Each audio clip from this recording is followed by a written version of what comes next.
Hello everyone, কেমন আছো তোমরা সবাই? বলতে গেলে প্রায় অনেক দিন পরেই তোমাদের সাথে একটা ছোট্ট ব্লগ শেয়ার করছি।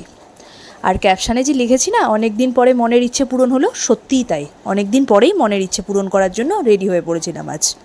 আর আজকে ছিল ভাদ্র মাসের শেষ শনিবার, আর এই মাসেই আমার বাবা ঠাকুরের পুজো দেওয়ার কথা ছিল। ভেবেছিলাম ভাদ্র মাসের প্রথম সপ্তাহে দেব, কিন্তু কিছু কাজের জন্য আমি ব্যস্ত হয়ে পড়েছিলাম, তাই আর প্রথম সপ্তাহে দিয়ে উঠতে পারিনি। তাই আজকে আর কোনোভাবেই মিস করা যাবে না। আর আমার বাড়িতে খোলা আকাশের নিচে জায়গা না থাকার জন্য আমাদেরকে মন্দিরেই পুজো দিতে হয়েছিল। তাই পুজো দিতে যা যা লাগে সমস্ত কিছু নিয়ে স্নান সেরে আমরা চলে গেলাম মন্দিরের দিকে।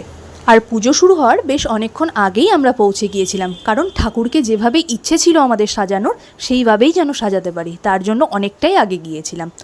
তারপর আস্তে আস্তে শুরু হয়ে গেল ভিড়। আর আজ ভাদ্র মাসের শেষ শনিবার বলে ভিড় ছিল তা তো ঠিকই, কিন্তু দেখি একজন আন্টি সাথে করে ঠাকুর নিয়ে এসেছেন।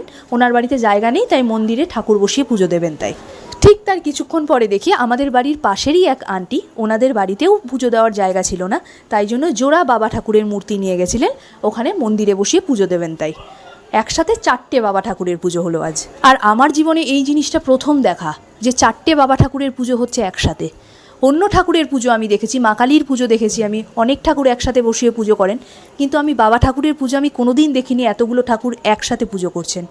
এতগুলো ঠাকুরের পুজো করতে একটু তো সময় লাগবেই, তাই অনেকটাই প্রায় দেরি হয়ে গিয়েছে, প্রায় 5 থেকে 6 ঘন্টার কাছাকাছি। অনেকটা সময়ই আজ মন্দিরে কাটিয়ে এসেছি। তার মধ্যে একটা কথা তোমাদের সাথে শেয়ার করছি। আর একটু আগে যে আন্টির কথা তোমাদের সাথে শেয়ার করলাম, যিনি জোড়া বাবা ঠাকুর মন্দিরে নিয়ে গেছিলেন, ওনার একটা ছোট্ট মিস্টেক হয়েছিল কি, উনি আগে থেকে মন্দির কমিটির কাছে কোনো রকম পারমিশন নেননি। হঠাৎ করে 2টো ঠাকুর নিয়ে গিয়ে মন্দিরে হাজির হন। তাই মন্দির কমিটির লোকজন একটু হ্যারাসমেন্ট করেছিল ঠিকই, ঠিক সেই চাপের জন্যই আন্টি ঘট বসাতে গিয়ে ঘটে জল দিতে ভুলে গিয়েছিলেন।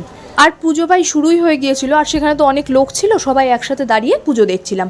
হঠাৎ দেখলাম একটা ঘট উল্টিয়ে পড়ে গেল। কী ব্যাপার, পড়ার পরে সবাই নোটিস করলাম যে ঘটের মধ্যে আন্টি জল দিতেই ভুলে গেছেন, তাই জন্য ঘটটা একা একাই উল্টিয়ে পড়ে গেল মাটিতে।